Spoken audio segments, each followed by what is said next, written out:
I think of a firm foundation, trust is my foundation.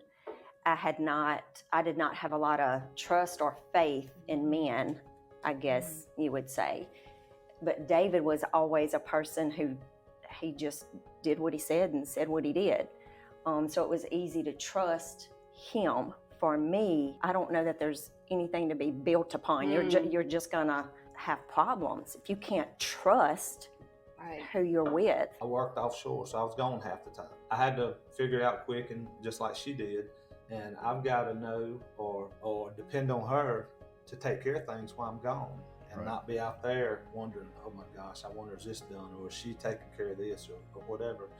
And after a short while, I come home and everything's taken care of, then that trust comes easy. That's right.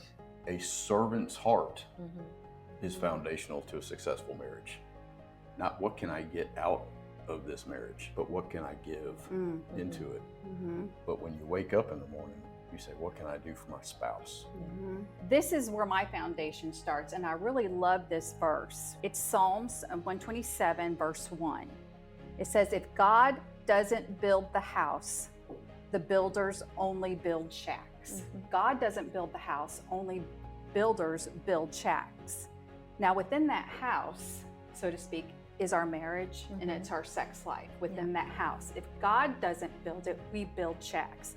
Okay, what does that tell me? It tells me there's a distinct comparison here between these two things. What we can do with him and what we can only do without him. So we can choose to build a house with him, or we can go our own way and we end up with a shack. If you are going to be successful in marriage, doing it God's way is understand that God designed man and then he gave him a helper, right? And so Genesis 2 verse 20 says, but for the man there was not found a helper for him as his counterpart.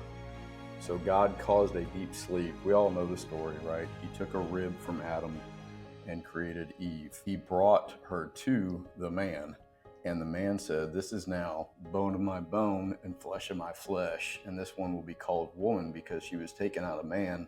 For this cause a man shall leave his father and mother and cleave to his wife, and they shall become one flesh. But by God's grace and the application of his word into our marriages, I'm here to say this last 30 years has been amazing. It's better now than it was when we first started. And that includes our sex life.